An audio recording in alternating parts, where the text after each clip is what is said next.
Bonjour et bienvenue à la Culture en action. Aujourd'hui, je veux vous présenter les expositions qui vont être ici au Carrefour culturel jusqu'au 12 septembre, soit l'exposition À partir d'une cicatrice de Natacha Durand, Le langage des fleurs de Jocelyn Damour et Au-delà des sentiers de François Thivierge. Bonne visite!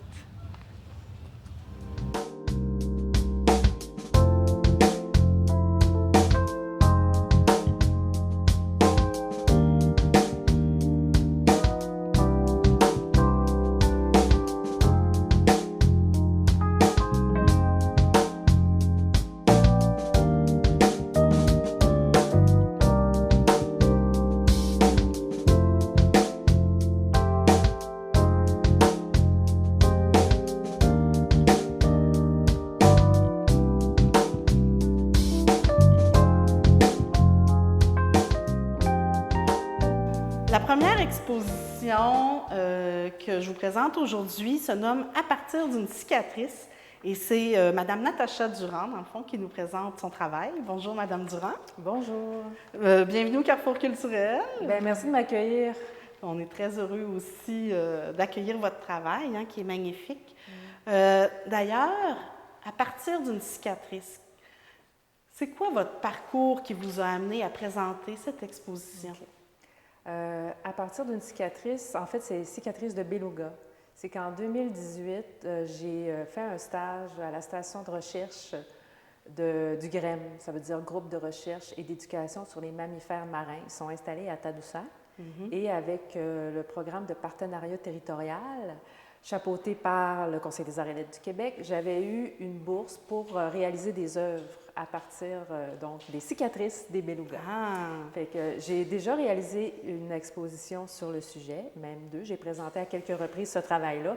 Puis par la suite, j'ai continué à travailler à partir des cicatrices, donc à partir du catalogue des photos de belugas, photo-identification des belugas du GREM.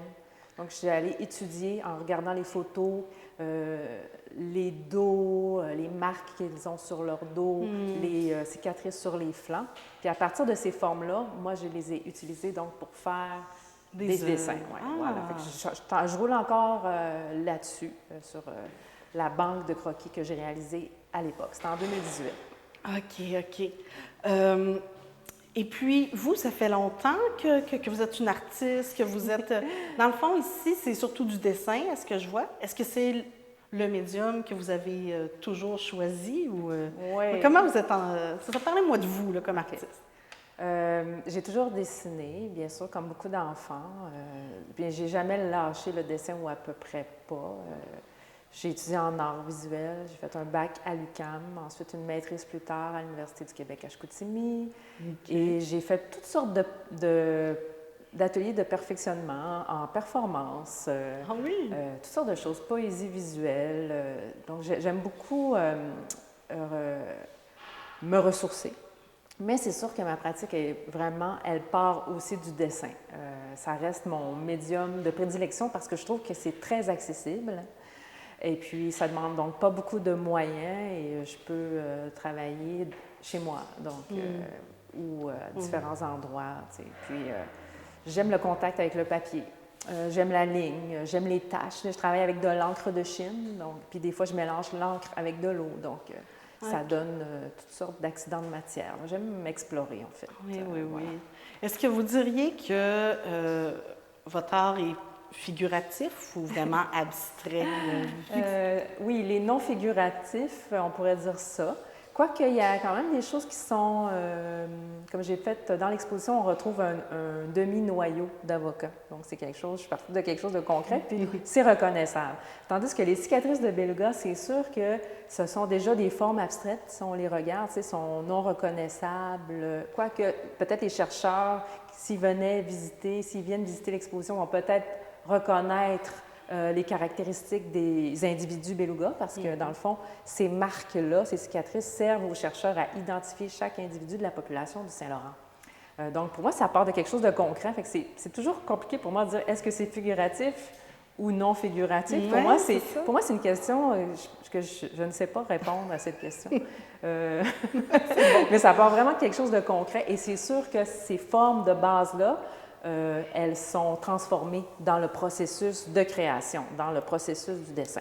OK, oui, c'est pas du calque, c'est pas du copier-coller, vous l'avez réinterprété. Ouais, oui, mais il y a du calque, mais c'est que je les rassemble. Je rassemble différentes cicatrices de différents belugas, donc pour recomposer des images. Comment vous avez eu cette idée-là? En fait, quand j'allais en secondaire 5, j'ai travaillé justement au GREM à Tadoussac, au Centre d'interprétation des mammifères marins, et je suis tombée sur le catalogue de photos identification des belugas et je voyais déjà que c'était des dessins pour moi, les cicatrices et la forme des dos. Voilà. Donc, ça fait longtemps que ces tâches-là ont attiré votre attention, oui, votre intérêt. C'était quelque chose qui était, comme on va dire, qui était en dormance dans ma tête. Puis quand il y a eu la proposition de partenariat territorial en 2018, j'étais sur la Côte-Nord, j'étais pas loin de Tadoussac. Pour moi, ça a été le bon moment pour mettre cette idée-là en branle. Ouais. Puis réaliser ce projet-là qui m'habitait depuis très longtemps. Ben oui. Alors, Madame Durand, dans l'exposition, est-ce qu'on retrouve, qu'est-ce qu'on retrouve? On retrouve les cicatrices de beluga, mais qu'est-ce qu'on retrouve en général aussi? Bien, à côté des cicatrices de beluga, il y a d'autres choses qui sont vraiment différentes. C'est des dessins, quand je les fais, je m'assois puis je ne sais pas qu'est-ce que je vais faire. OK. Et voilà. Puis ça, c'est un processus qui est quand même long parce qu'il y a beaucoup de dessins que je ne garde pas. Vu que je ne sais pas qu'est-ce que je vais faire, que je ne pense pas trop le dessin avant de le faire, il y a beaucoup d'essais et d'erreurs.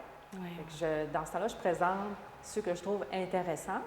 Et aussi, j'essaie d'analyser un peu les dessins une fois qu'ils sont faits. D'où ça vient, d'où ça part, comment ça se fait que ça sort comme ça. À mon avis, comme je me promène beaucoup dans la nature, sur les plages, sur le bord de la mer, je regarde des cuvettes marines où il y a des algues qui flottent. Ben, je crois que ça vient m'habiter, ces images-là, ça vient s'imprégner en moi. Et quand je dessine, ben, ça ressort d'une certaine façon, même si ce n'est pas si prémédité que ça. Donc, si je comprends bien, toutes les œuvres qui sont ici sont sous un thème un peu marin. Oui, c'est ça. Pour ça aussi que j'ai appelé ça « À partir d'une cicatrice » parce que j'ai élargi un peu mon sujet de départ là, pour l'ouvrir sur autre chose. C'est pour amener d'autres, un autre langage visuel ou plastique à l'exposition que je voulais présenter ici au Carrefour. Oui. Donc, il n'y a pas seulement la cicatrice du beluga, mais il y a aussi la cicatrice que laisse en vous les paysages, la nature et tout ça. Voilà, exactement. Ah, c'est beau, ça s'imprègne. Et puis, pour vous trouver des sujets, est-ce que vous avez une façon de faire pour trouver vos sujets ou ça arrive un peu par hasard? Bien, c'est que c'est super important que ça me ressemble, que ça soit près de mon environnement, en fait. Je suis très influencée par les lieux, l'environnement où je vis. Présentement, je vis à Baie-Saint-Paul, mais je viens de la Haute-Côte-Nord. J'ai travaillé beaucoup sur la Côte-Nord en tant que naturaliste. Donc, j'ai beaucoup vécu, regardé le paysage. Et pour moi, c'est normal de choisir ces sujets-là parce que c'est près de moi, puis c'est important que ça soit en lien direct avec une expérience vécue, qui n'est pas nécessairement l'expérience de processus de création, mais qui est une expérience de vie, tout simplement. Oui. Voilà. Est-ce que pour vous, c'est important que le visiteur, quand il tombe devant une de vos œuvres, comprenne le message ou vous êtes ouverte à une interprétation différente? Ouais. Pour moi, c'est super important. Si le spectateur veut raconter une histoire différente que celle de mon intention de départ, pour moi, c'est sa liberté, puis je trouve ça très correct et j'encourage ça. Puis souvent, les gens viennent me dire, moi, ça me fait penser à telle chose, cellule, ça me fait penser à... Tu sais, il y a des dessins qui ressemblent à des empreintes digitales parfois, parce que je fais beaucoup de lignes successives, ce qui représente les dos des belugas, mais ça ressemble à autre chose de la nature. Des fois, ça peut ressembler à des anneaux de croissance des arbres, par exemple, à des écailles de poisson vues au binoculaire. Je ne sais pas si ça arrive à beaucoup de monde, là, mais certaines personnes me sont arrivées avec ça. Tu sais. Mais ça nourrit mon travail, ça nourrit mon inspiration. Donc, c'est un échange pour moi qui est merveilleux. Tu sais. Mais il semble quand même que l'intention de base, qui était de représenter la nature, le public le ressent à tout coup. Oui, c'est ça qui est bien aussi. Ah, donc, on se comprend, je touche quelque chose, c'est une façon de communiquer. C'est vraiment intéressant le feedback. Alors, Madame Durand, pour vous, des titres, c'est-tu de quoi de facile à trouver ou c'est de quoi de laborieux? C'est un petit peu compliqué, même si j'aime beaucoup écrire, j'aime beaucoup les mots, mais les titres, en fait, j'aimerais que les titres puissent pas beaucoup influencer la perception de la personne qui vient regarder les dessins. Okay. Mais j'ai quand même choisi des titres. Parfois, les titres, dans le fond, ils disent si c'est une cicatrice de beluga, comme c'est pas toutes des cicatrices de beluga. Donc, à ce moment-là, tu sais, je crois que les gens ils aiment ça le savoir aussi, là, si c'est ça, parce que ça ressemble pas beaucoup. Puis, j'ai même écrit le nom des individus baleines. Comme celui-là, c'est biscuit. OK. C'est écrit que c'est biscuit. J'en ai différentes là, de ce beluga-là. Voilà. Donc, on les retrouve dans les titres. OK. Puis des fois, il a fallu que j'invente des choses. J'essaie de pas trop... j'essaie de rester dans le concret, dans ce que le dessin donne à voir, tout simplement. C'est pas toujours facile, je trouve, parce que quand je dessine et quand j'écris, quand je trouve un titre, le cerveau, c'est pas les mêmes fonctions qui s'allument. Puis, mais j'aimerais ça que ça soit dans la même ligne. Okay. C'est ça que je trouve difficile. Donc, c'est ça que vous essayez de rechercher, la ligne conductrice des deux. Oui, merci de poser la question. Finalement, Madame Durand, si on a envie de voir votre travail, bien sûr, là, il est ici jusqu'au 12 septembre, mais sinon, est-ce que vous avez un site Internet? Comment on peut vous trouver? Là? Bien, mon site Internet, natachadurand.com. OK. Donc, on peut voir mon parcours, les expositions antérieures que j'ai faites. Mais sinon, à la Maison Mère, je participe à une exposition collective des membres des ateliers. Oui. Qui fait partie donc du parcours muséal des Petites Franciscaines de Marie. Donc, cet été aussi, là, ça c'est... on peut le voir à Baie-Saint-Paul aussi. Donc, vous faites partie de la gang des ateliers aussi? Oui, avec plaisir. Est-ce que vous travaillez là-bas sur place, donc on peut vous voir travailler à l'occasion? J'ai mon atelier chez moi, je travaille à la maison, mais pour moi, c'est important d'être membre de ce centre de production-là qui est j'habite à Baie-Saint-Paul. Oui, vraiment. Je sais très bien ce qu'ils font. Oui. Merci beaucoup, Mme Durand. Bien, merci, ça me fait plaisir. On vous souhaite des millions de visiteurs. Wow! Puis vraiment, votre travail, il est unique. Hein? Ça vaut la peine de venir voir ça. Merci beaucoup.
La seconde exposition qui est présentée au Carrefour culturel se nomme Au-delà des sentiers et c'est le travail de M. François Thivierge qui est présenté. Bonjour, M. Thivierge. Bonjour, Pascal.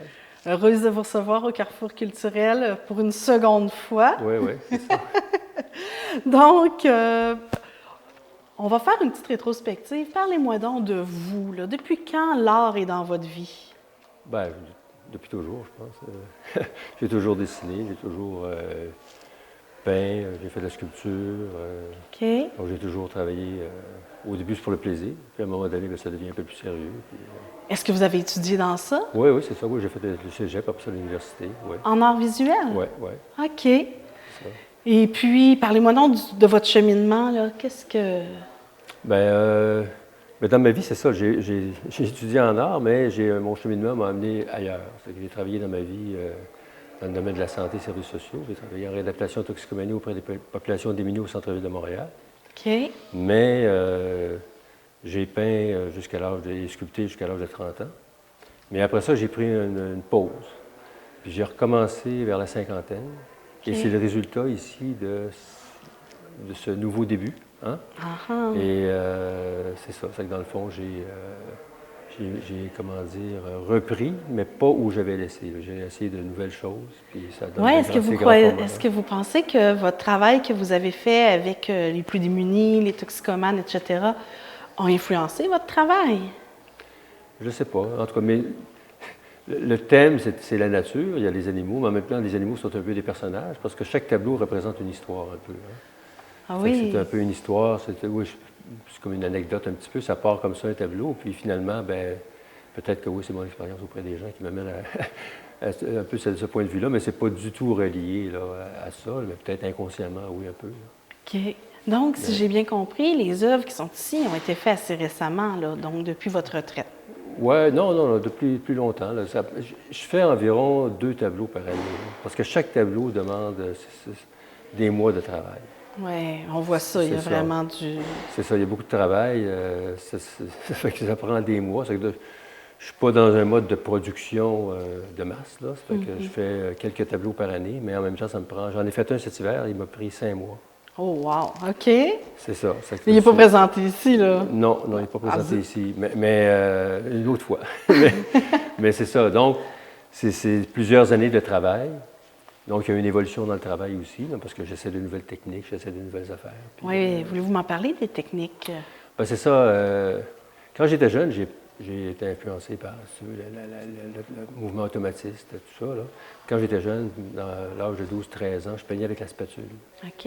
Est-ce qu'il y a un peintre en particulier là, qui vous... Ben, le mouvement automatiste, là, le Riopelle, compagnie, Bordua, tout ça, Les grands.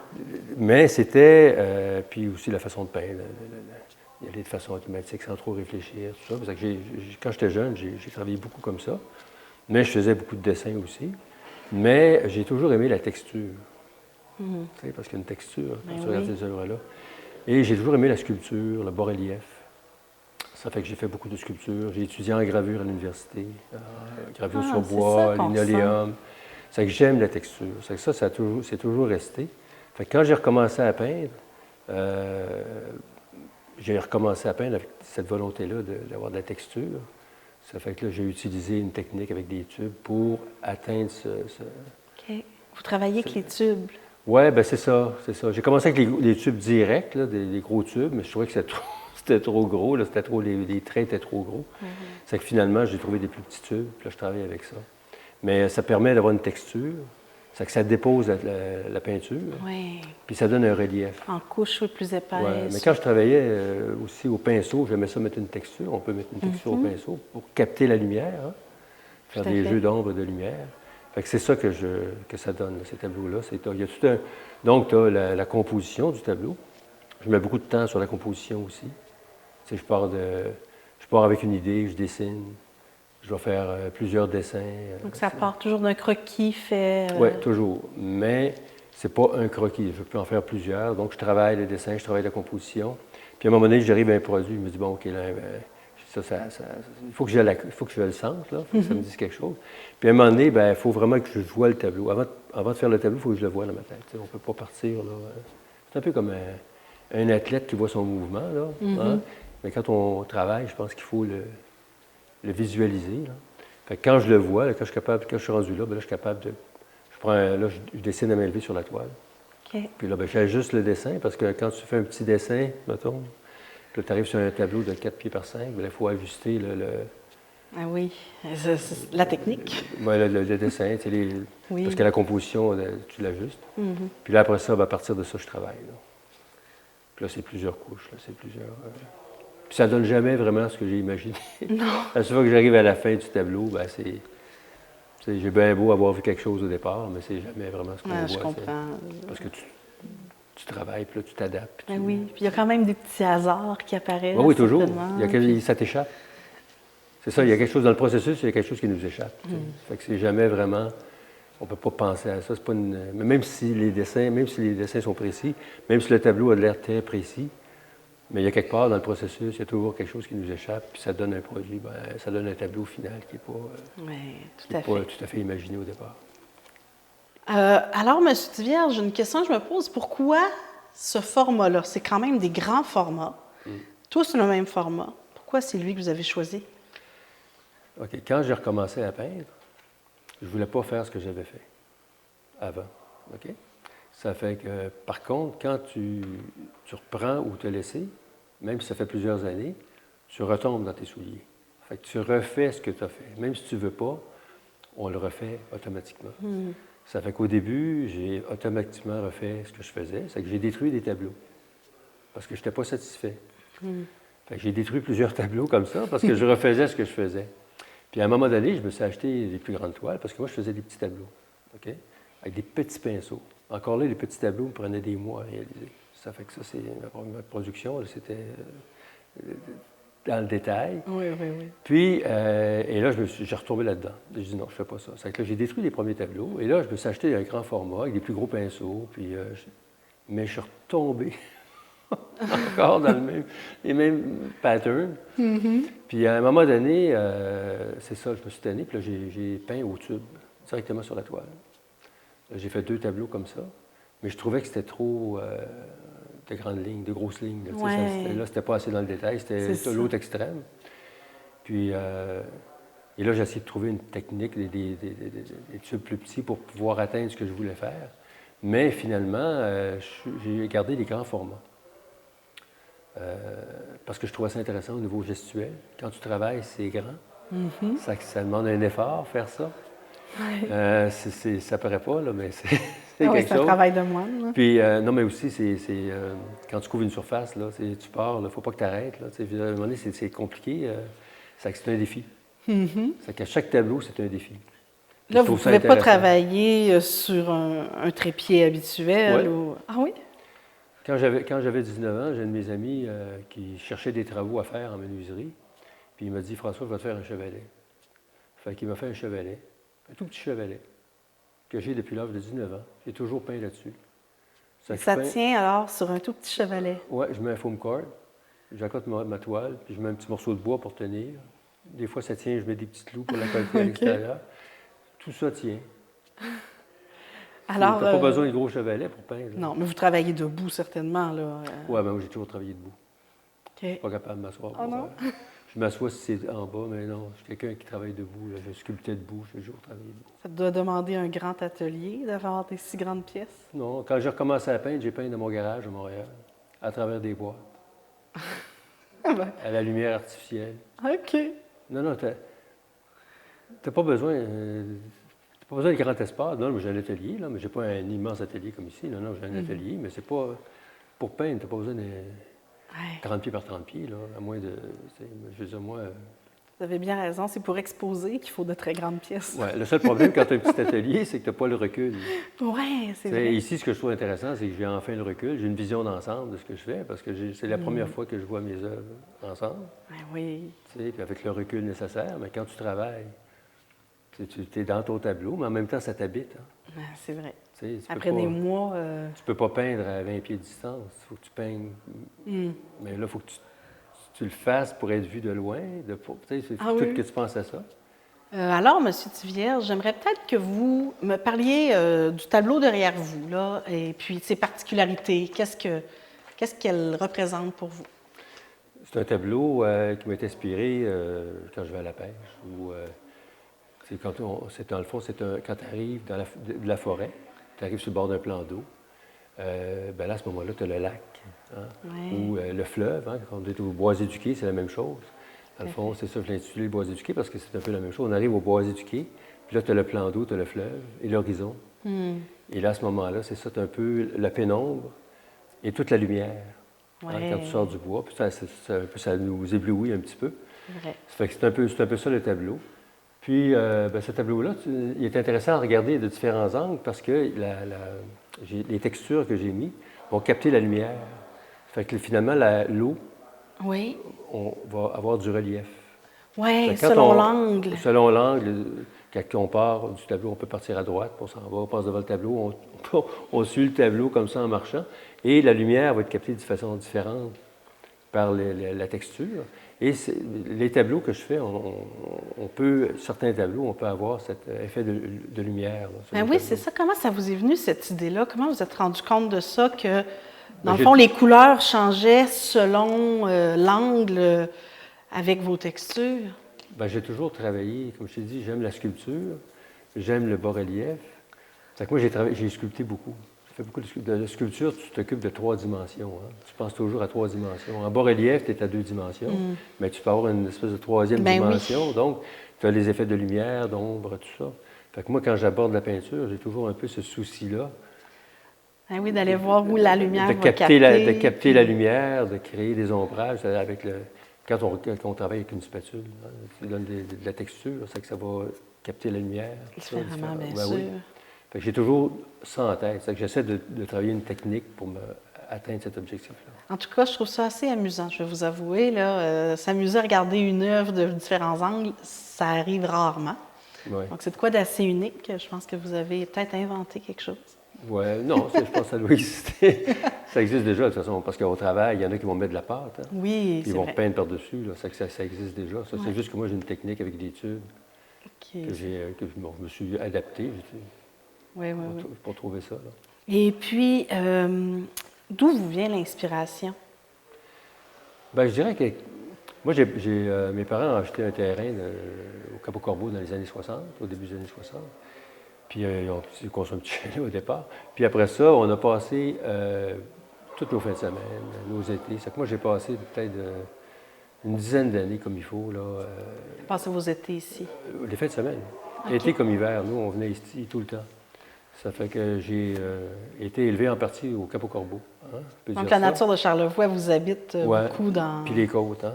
Parce que moi, le Cap-au-Corbeau, je le montais puis je le descendais. Quand tu es jeune, tu n'es pas en voiture. Fait que moi, je montais ça puis je descendais ça. Fait qu'on sent un peu les pentes dans mes tableaux. Hein? Non, mais je veux dire, ah oui? Tu sais, j'ai la perspective de la montagne.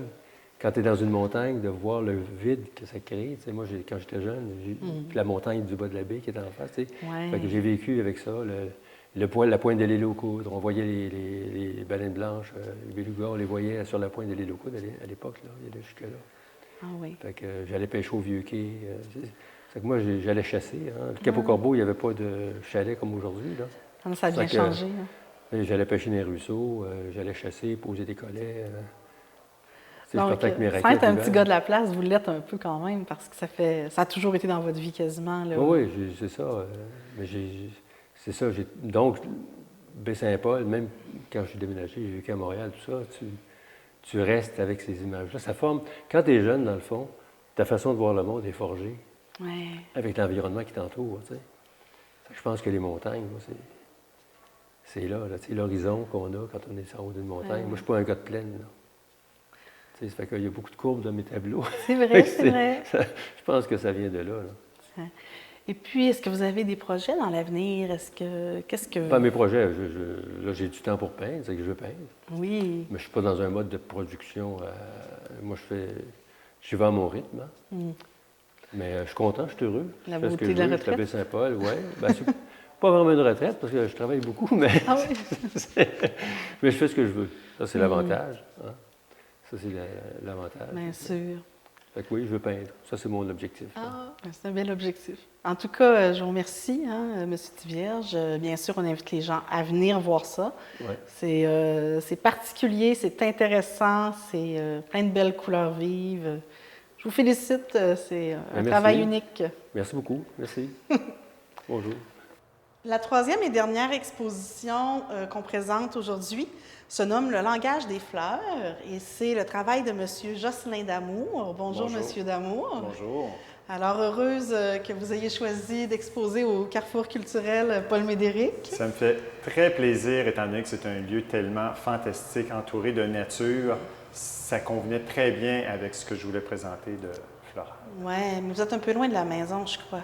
Oui, effectivement, je demeure à Montréal. Mais Baie-Saint-Paul, Montréal, c'est juste 3h30. Ah, c'est ça. Ça nous fait plaisir d'avoir de la grande visite de la ville. On a le droit de venir cette année.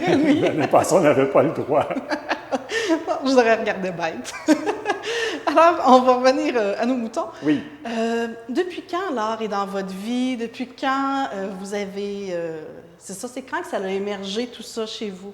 Mais quoi, je te dirais depuis toujours. Sauf que quand tu es au secondaire, il faut que tu choisisses une carrière. Fait que là, est-ce que tu veux vivre ou survivre? Je viens d'une famille d'ouvriers. Mon père travaillait en usine, ma mère s'occupait des 5 enfants. Et j'ai décidé que, on n'était pas pauvres, on n'était pas riches. Donc, je ne voulais pas tirer le diable par la queue. Fait que j'ai fait une carrière professionnelle en informatique. Et j'ai toujours dit, la peinture sera là pour améliorer mon plaisir dans la vie. Et ça me permettait aussi de faire une peinture sans compromis. Alors, c'est quand que vous avez commencé à travailler la peinture? C'est quand l'art est rentré dans votre vie? Écoutez, je veux dire, l'art a toujours été présent, sauf qu'à un moment donné, tu te dis, est-ce que tu veux vivre ou survivre? Étant donné que je viens d'une famille d'ouvriers, j'ai préféré faire une carrière en informatique, donc qui me faisait un bon salaire qui rentrait, ce qui m'a permis d'avoir une peinture où je peignais sans compromis. Oui. Je peignais ce que j'avais le goût de peindre. Je ne peignais pas pour faire plaisir aux gens. Ça fait 21 ans que je suis en galerie. Et quand j'ai commencé, ce qui était à la mode, c'était le ocre et le brun. Vos couleurs préférées, à ce que je vois? Je travaille le noir et blanc avec des taches de rouge dans l'exposition que je présente à Baie-Saint-Paul actuellement. Donc, j'étais loin de la mode de l'époque. Alors, l'ocre et le brun n'ont jamais fait partie de votre palette, Non. si je comprends bien? Pas vraiment. Et puis, comment vous la résumeriez, votre démarche artistique? Bien, je suis un peintre, comme on disait tout à l'heure, autodidacte, qui a une gestuelle linéaire, c'est-à-dire que j'aime m'amuser avec des traits, les traits noirs. Les fonds de mes tableaux sont blancs parce que je veux que les gens situent eux-mêmes le sujet dans l'espace. Prenons un exemple au hasard, un exemple vaut 1000 mots. Dans le tableau que nous avons ici, oui, ce sont des fleurs, mais l'exposition s'appelle le langage des fleurs. Parce que pour moi, une fleur, ce n'est pas un objet décoratif. Les fleurs ont leur propre langage entre elles. Prenons un exemple. Ici, on remarque, si au lieu de mettre les deux taches rouges, vous mettez 2 têtes de personnages, deux humains, bien, vous allez vous apercevoir qu'il y a une communication entre les deux. Mais là, malheureusement, cette fleur-là, qui commence dans ce tableau-là et qui s'en va dans l'autre, elle n'était pas contente. Fait qu'elle est allée continuer le party de l'autre côté et à la fin, tout le monde est ensemble. Ah, c'est beau! Mais c'est vrai qu'on voit cette communication-là, finalement. Merci de nous l'expliquer. Donc, c'est pour ça que, pour moi, je dis, oui, certaines personnes vont voir le tableau à un premier niveau et c'est parfait. Mais moi, dans mon travail, il y a eu un deuxième niveau, justement, qui est toute cette magie qui opère entre les différents tableaux, entre les différentes fleurs. Ah oui, c'est vraiment le fun. Et puis, pour quelle raison est-ce que vous peignez? Pour le plaisir. Pour le plaisir de jouer avec les traits. Oui. Quel sentiment ça vous procure quand vous travaillez? Comme je suis un peintre minimaliste, donc c'est de réussir à trouver quel est le nombre minimum de traits que je dois mettre pour donner le maximum d'émotion. Parce qu'il ne faut jamais oublier, un tableau, c'est une émotion. Si je réussis à transmettre mon émotion à son interlocuteur, mon travail est fait. Ah, c'est bien dit.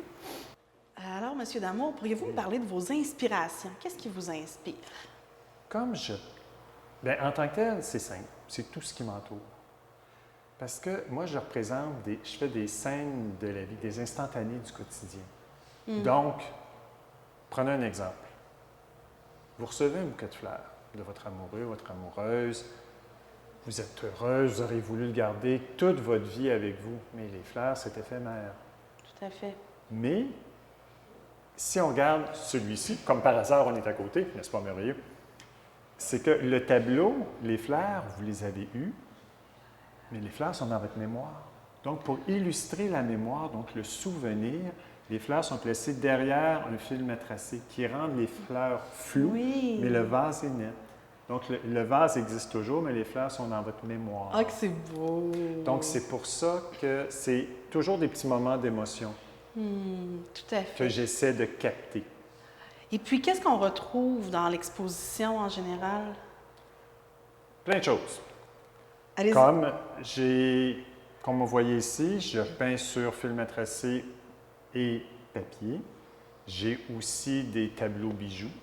Donc, madame peut avoir un d'amour à son cou, les pendentifs, excusez-moi, les pendentifs aussi. J'ai des tableaux cylindriques, j'ai des tableaux pivotants, parce que la vie n'a pas juste un côté, il y a aussi un revers à la vie. Ah, Donc, j'ai des tableaux pivotants que vous allez retrouver un peu plus loin dans l'exposition. intéressant. Donc, tout pour capter votre imaginaire. Parce que le fond de mes tableaux sont blancs pour que vous situiez vous-même le sujet dans l'espace. C'est vous qui décidez. Tout à l'heure, dans les fleurs qu'on a vues, elles sont où? Ou le vase qui est ici. Est-ce qu'il est sur votre table de salle à manger, dans votre chambre à coucher, sur la table, le guéridon qui est dans votre entrée? Tu sais. Moi, je veux que les gens participent à la création. Oui, qu'ils imaginent. Oui, qu'ils complètent le tableau. Oui, oui, oui. On peut même mettre un visage, comme vous disiez, Oui. aux fleurs et mettre des gens qu'on connaît. Oui. Comme j'ai le goût de mettre en pot ou en boîte à l'occasion. Et puis, des expositions, vous n'êtes pas à votre première, certainement? Non, ça fait 20 plus 1 an. Parce que l'année passée, je fêtais mes 20 ans, mais avec ce qu'on sait, tout a été annulé. Donc, cette année, j'ai appelé ça le 20 plus 1. Oui. Donc, effectivement, j'ai 13 collectifs en Europe. J'ai 10 solos, donc 10 expositions où c'était que moi au Canada. J'ai actuellement une rétrospective à la Maison Tressler à Vaudreuil-Dorion à Montréal qui reflète mes 20 ans de carrière. Ah, Donc, et j'aurai à Montréal en septembre. Quand je vais terminer ici, j'ai une exposition qui commence à Montréal en septembre où c'est comment transformer, ça c'est tout nouveau, ça n'a jamais sorti dans les 20 ans, c'est quelque chose de tout frais, c'est comment transformer un objet usuel en objet d'art. et puis, c'est énorme, hein? Le 20 plus 1 an, ça en fait Oui. beaucoup. Ça en fait beaucoup, ça fait beaucoup de travail, mais ce qui est intéressant, c'est de montrer son travail. C'est pour ça que les artistes, je ne suis pas le seul à avoir souffert l'année passée. Là. Je veux dire, oui, tu as le financier, mais c'est de montrer notre travail. Ben oui. On ne pouvait pas, on était confinés à la maison. Je sais, Mais moi, c'était j'ai pas été. tellement triste. Moi, je veux dire, tu sais, il y a des artistes, puis c'est correct, qui disent ah, moi, je veux dire, ça m'a coupé totalement l'inspiration, je sais vraiment plus quoi faire. Moi, je veux dire, je faisais du 40 heures semaine encore, là, puis je veux dire, je continuais de travailler, à trouver des expositions, puis à peindre. Oui. Ben, ce qui veut dire que l'espèce d'angoisse collective qu'il y avait, vous, dans le fond, ça ne vous a pas touché dans le milieu des fleurs. Vous avez gardé Non, votre zen. parce que là, ça, c'est une de mes collections, les fleurs. Oui. Mais comme je disais peut-être pas tout à l'heure, c'est que je peins 95% de ma production est noir et blanc. Noir, blanc, gris. OK. Donc des non-couleurs. Ah, ben oui. Sauf que, un moment donné, le rouge a toujours été une couleur qui m'a fasciné. Tu sais, autant qu'ici, ça représente la joie, autant dans les pays asiatiques, ça représente la mort. Oui. Donc, ça vient chercher d'autres univers. Et c'est pour ça que mes tableaux, c'est ça. C'est noir, blanc ou rouge. Eh bien, ça coûte moins cher de peinture dans la diversité. Ah, ça, par exemple, je ne te répondrai pas ce que je réponds d'habitude, puisque nous sommes à la caméra. Est-ce qu'il y a des événements qui ont été vraiment marquants dans votre carrière dont vous êtes drôlement fiers? Oui, définitivement. En 2010, j'ai 2 prix internationaux, dont un à la Société nationale des beaux-arts de Paris, où je suis membre sociétaire, mais aussi j'ai gagné un prix en 2010. Et ça, c'est vraiment, tu sais, nul n'est prophète en son pays. Tu sais, on a plus. J'ai 2 prix internationaux, c'est ça. J'ai 2 prix en Europe. J'en ai pas encore gagné au Canada, mais 20 plus 1 an, c'est encore jeune. C'est ça, vous n'êtes pas si vieux, là. Ça s'en Donc, vient. on a encore la chance d'avoir le privilège d'en avoir. Donc là, j'ai cru comprendre qu'on pouvait voir vos œuvres à de nombreux endroits, mais est-ce que vous avez aussi un site Internet, un autre Oui, moyen qu'on j'ai vous rejoigne? effectivement un site Internet, donc www.peintre-d'amour avec un S.com. Oui. En tout cas, je vous remercie, Monsieur Damour. C'est une magnifique exposition. Merci C'est beaucoup. un plaisir de vous recevoir ici. Puis, on invite les gens à venir le voir en grand nombre. Oui, bienvenue dans mon univers. Oui, très bel univers, très zen votre univers. Merci.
J'espère que vous avez aimé l'émission. Bien sûr, je vous invite à venir nous visiter ici au Carrefour culturel Paul Médéric pour les visiter en vrai.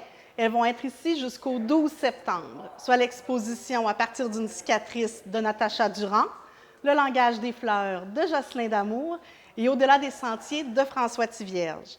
Bien sûr, mes 2 expositions permanentes, Espace Baie-Saint-Paul, Expo Expérience et le Studio Trad, sont toujours disponibles également. Venez nous visiter. Merci beaucoup. Au revoir.